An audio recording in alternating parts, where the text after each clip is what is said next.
esta charla. Otra Piconar que nos encuentra en casa. Me llamo Agustín Escaramuza y les traigo metaclases. Esta charla es todo lo que siempre quisiste saber sobre metaclases, pero que seguramente no vayan a usar.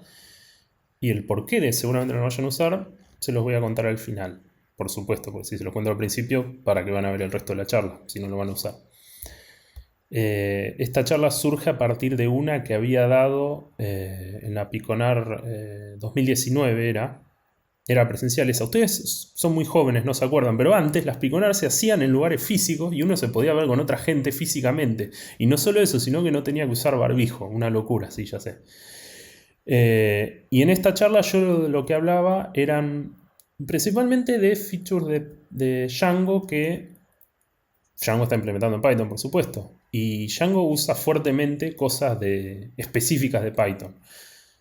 Y yo quería contar cómo se usaban esas cosas de Python para que Django se usara de la manera que se usa, tan fácil de usar, tan intuitiva. La lista original de cosas de Python que se usaban para hacer cosas de Django, por decirlo de alguna forma, era esta. Y por cuestiones de tiempo hubo un tema que se quedó afuera, porque originalmente eran 5, no 4. Y uno se tuvo que quedar afuera porque si no la charla se me extendía demasiado. Adivinen cuál era el tema que se quedó. Metaclases. Es un tema controvertido, por ahí, un tema... Mucha gente las mira de lejos y dice, ¿qué será eso? ¿Para qué se usan? ¿Se usan para algo? Sí, se usan para algo. Para muy poco realmente, pero tienen su lugar. ¿Y qué es una metaclase? Si lo vemos desde un punto de vista específicamente etimológico, son clases que crean otras clases. Ahora con eso, ¿a dónde llegamos? ¿Para qué sirven clases que crean otras clases? ¿Qué es una clase que crea otra clase? Vamos a hacer un repaso rápido primero de lo que es una clase. Es básicamente una entidad abstracta que representa un concepto del mundo real. Nosotros imagínense que antes veníamos de un mundo de la programación procedural o por ahí más funcional, del lado más científico, y surgió este paradigma que es básicamente lo más cercano que tenemos a modelar cómo son las cosas en el mundo real.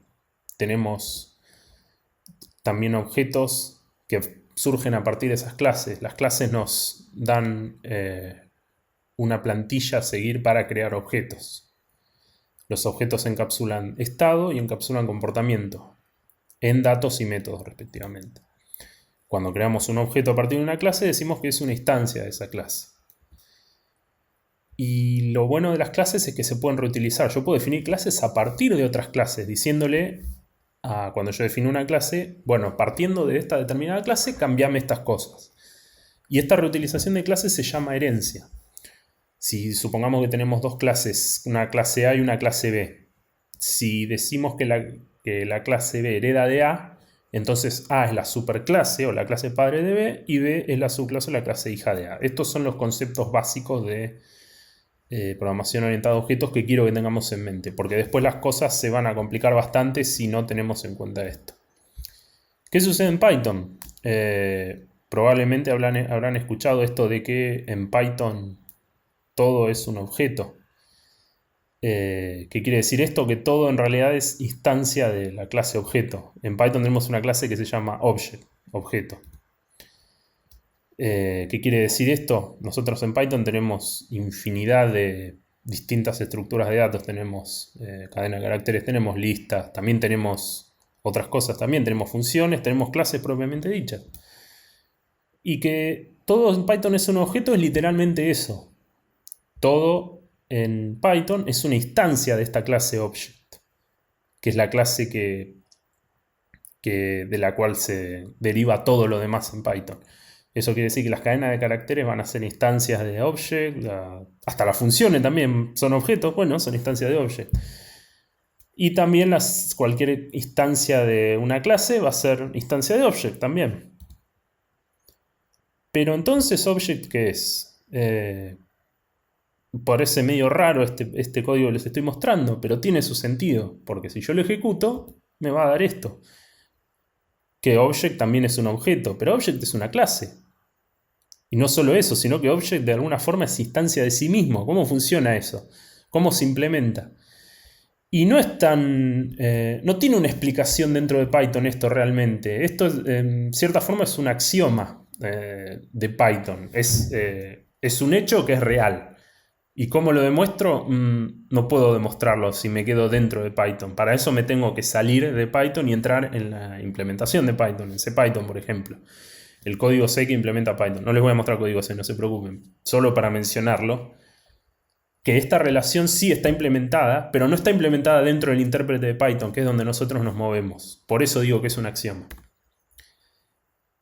Entonces, partiendo de que todo objeto es una instancia de una clase, y todo objeto es instancia de esta clase object, ¿qué son las clases? Si todo es un objeto, las clases tienen que ser objetos también. Y efectivamente, cuando hacemos esta comprobación sobre una clase que vimos nosotros, nos da que esta clase myClass que yo definí es realmente una instancia de object, porque es un objeto.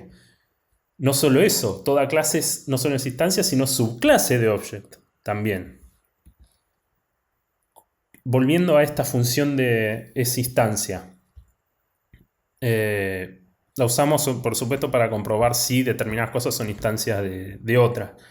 Tenemos la cadena de caracteres sola, que es un string, o sea, la clase que maneja los strings está str.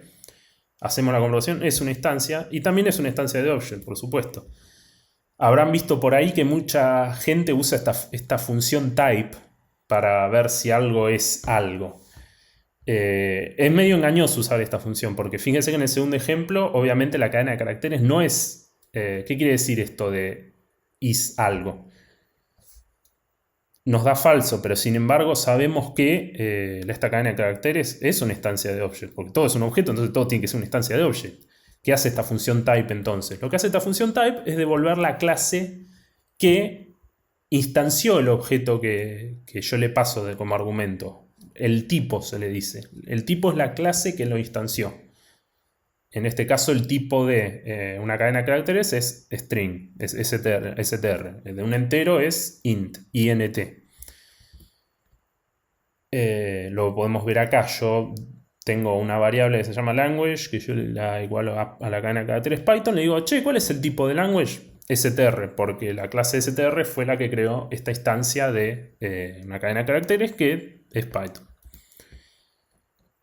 ¿Y qué pasa con esta función type?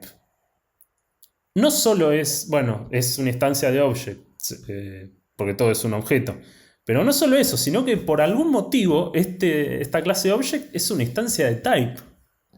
O sea, todavía más raro todavía, ¿no? Pero hay dos formas de usar type en realidad. Y también los engañé, porque type no es realmente una función, es una clase. Pero tiene dos formas de llamarse. Si yo llamo type con un solo argumento, estoy invocando a type con un solo argumento y eso me dice, devuélveme el tipo de este objeto que te pasé. Pero yo a type lo puedo llamar con más de un argumento. Y ahí tiene una funcionalidad completamente distinta. Lo que hace type con varios argumentos es devolver un objeto tipo. ¿Qué es un objeto tipo? Una clase. Fíjense los argumentos, name, basis y dict.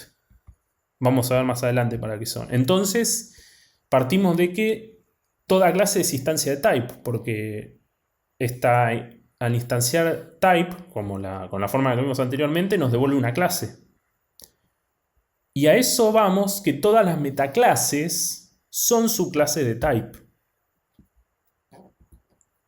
Para más confusión o más clarificación, acá tenemos un diagrama que saqué del libro Fluent Python que muestra un poco de qué consiste esta relación. Fíjense que type es una subclase de object, object es una instancia de type. Esta es la relación mágica que se implementa fuera de Python. Volviendo a la clase type, tenemos que type es instancia de object, object es instancia de type. No solo eso, type es instancia de type y type es subclase de object. ¿Cómo le damos sentido a esto? Type es un objeto, o sea que tiene que ser una instancia de object. Decimos que por defecto todas las clases son instancias de type, porque type es la madre de todas las clases. Entonces tiene sentido que object, siendo una clase, sea instancia de type. No solo eso, type es una clase. Entonces tiene que ser instancia de sí misma, porque todas las clases son instancias de type. y viendo que Object es una base, es una clase base, una superclase de todas las clases, Type tiene que ser subclase de Object también. Todos estos axiomas de los que les contaba. Entonces Type termina siendo una metaclase, es decir, una clase que crea otras clases. Porque yo instancio Type y no me devuelve un objeto común y corriente como el que están acostumbrados ustedes cuando instancian una clase. Me devuelve una clase, que también es un objeto. Pero no es un objeto común y corriente, es una clase. Entonces, ¿cómo se crea una clase en Python? Nosotros tenemos una definición de clase común y corriente. Probablemente ustedes definan sus clases así también. Yo acá estoy definiendo una clase para crear círculos rojos, instancias de esta clase Red Circle. Red Circle hereda de una clase Shape que tiene sus propios atributos, sus propios métodos, que esta clase los heredará también, con todo esto de la reusabilidad y la herencia. Porque para qué voy a reimplementar algo que seguramente ya está reimplementado en esta clase Shape. Yo defino un color en RGB. Esa es la representación RGB de rojo. Un atributo de clase, porque la defino en el cuerpo de la clase. Y defino un atributo de instancia en este método init. Que es lo que hace este método init, es inicializar una instancia de una clase. En este caso defino un radio. Entonces cada instancia de círculo rojo va a tener el mismo color. Color rojo, definido en RGB, pero va a tener su propio radio, por decir algo. Y también voy a definir un método de cada instancia que se llame draw, que este método lo que va a hacer es dibujar este círculo dentro de un plano en las coordenadas x y que yo le paso. Un ejemplo. ¿Qué es lo que pasa en realidad cuando yo defino una clase de esta manera? El equivalente es este. Quiero crear una clase. Un objeto clase. ¿Qué tengo que hacer? Tengo que instanciar una metaclase, es decir, type. Y yo a type lo invoco con los primeros 3 argumentos que mencioné. Nombre de la clase, clases padres, porque Python soporta múltiple herencia, entonces puede tener varias clases padres. Y un diccionario que en un mapeo clave-valor me define. Por un lado, en la clave el nombre del atributo, y en el valor que se le va a asignar a ese atributo, siempre hablando de la clase. En este caso defino clave a color, asignarle el valor de esta tupla, y fíjense abajo, las claves guión bajo init, asignarle esta función, que más adelante les voy a mostrar el código, y a la clave draw asignarle esta función, porque los métodos en definitiva son eso, funciones. ¿Y qué funciones son? Son funciones que por defecto aceptan como parámetro inicial este parámetro self. ¿Qué es este parámetro self? Es la instancia de la clase sobre la cual yo defino este método. Entonces, para redondear esto, tenemos la segunda invocación de la clase type. Va a aceptar un nombre de la clase, que va a ser un string, las clases bases de las clases de las que va a heredar la invocación, y este diccionario de la clase, que es un mapeo clave-valor, siendo clave, de nuevo, el nombre del atributo y el valor, el objeto al que yo le asigno a la clase, bajo este nombre. Y cuando digo objeto, puede ser cualquier cosa, puede ser una función, puede ser otros objetos, pueden ser entero o lo que sea. Mientras sea un objeto, es válido. Ahora yendo a este punto de crear nuestra propia metaclase. Porque yo acá estoy definiendo una forma de instanciar clases. ¿Cómo creo yo mi propia metaclase? Supongamos que quiero una forma de loguear todas las clases que voy definiendo en una clase central, digamos class log. Yo voy a definir una metaclase para esta clase. Y cada clase que se defina con esta metaclase va a estar en este atributo sin clases, que es una lista de clases, de objetos clases. Fíjense que en el caso de B, que hereda de A, también hereda la metaclase que tiene A. Entonces va a pasar por ahí. ¿Cómo se ve esta metaclase? Se ve de esta manera. Tenemos una metaclase es una clase que hereda de type. Entonces yo defino una clase que hereda de type, un método _new, que es un método estático, ya vamos a hablar de eso. Y en este método new, bueno, se invoca al método new de la superclase, es decir, el type, y se verifica que en la clase se ve, si no está ese atributo, bueno, inicializámelo a una clase vacía y metele la clase que acabas de crear. No sabemos qué es new porque no hablé de qué es new, no se preocupen. Este método new lo que hace es crear una instancia de una clase, y tenemos este método init también que inicializa la instancia creada en new. ¿Cómo funciona esto?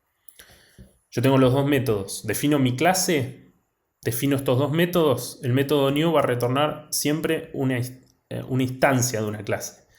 Tenemos este parámetro, recibe un parámetro CLS, que es, en este caso es la clase que definí yo, myClass, que es un método de clase. Que es un método de clase, es un método que se aplica al objeto clase, no al objeto sobre el cual lo defino. En este caso, se va a llamar directamente sobre la clase. Por eso, como primer parámetro, recibe la clase. Y el método init, que inicializa la instancia de la clase. Fíjense que el método new recibe una clase y el método init recibe una instancia. El primero va a existir dentro de la clase y el segundo va a existir dentro de la instancia. ¿Cómo funciona esto? Yo cuando instancio una clase, se invocan estos dos métodos en este orden. Primero, creo la instancia a partir del método new de la clase. Este método me retorna una instancia de myClass, en este caso. La devuelvo a la variable instance y recién ahí se llama sola al método init que yo definí. Si no hay método init no lo llamo, por supuesto. ¿Qué pasa en las metaclases? Tenemos que ir un nivel más arriba. El método new va a seguir siendo un método estático, un método, que es un método de clase que no recibe implícitamente como primer parámetro la clase. Se tiene que llamar de manera explícita. Y el segundo método va a ser el init. Pero lo mismo que vimos con una clase. Pero ¿qué pasa? Acá la clase va a ser la metaclase. Es decir, la clase de myMeta, que es una metaclase porque hereda de type.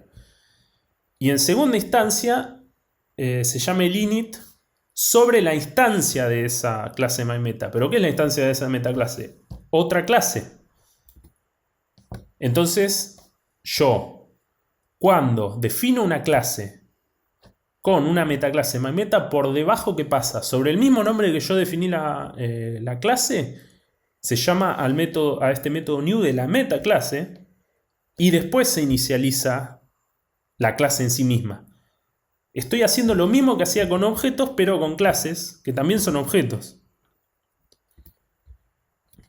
Entonces, tenemos nuestro método new, método de clase, o estático en realidad, porque yo el parámetro clase se lo tengo que pasar explícitamente. Y tenemos nuestro método init que se llama sobre la instancia. Cuidado acá porque self, como dijimos, es la clase sobre la cual se aplica la metaclase. Sería myClass, no myMetaclass. Entonces, volviendo a nuestra clase logger, puedo definir una metaclase que como método new instancia la clase, inspecciona la metaclase para ver si existe este atributo sin clase, si no lo inicializa, le hace un append de este objeto clase y retorna la clase que instanció, porque new siempre tiene que retornar una instancia de una clase. ¿Cómo se usa esto en Django de un punto más práctico?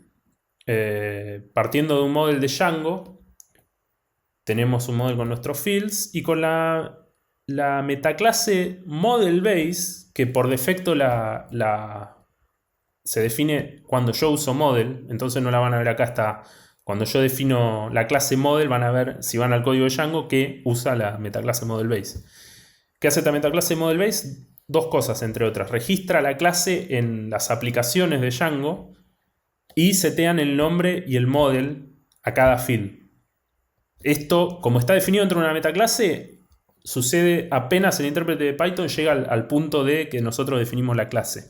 Entonces sucede lo antes posible. ¿Cómo se ve esto? Yo tengo, esta es la metaclase model base. De nuevo, el método new, que va a instanciar una clase.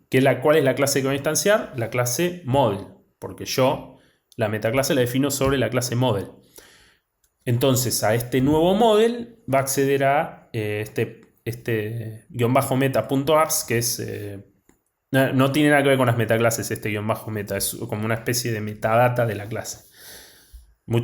Tampoco seguramente han visto como un class meta. Eso tampoco tiene que ver con metaclases, es metadata del model. Entonces lo que se hace es registrar este model en las apps y retornar la clase que es el model. Y con los fields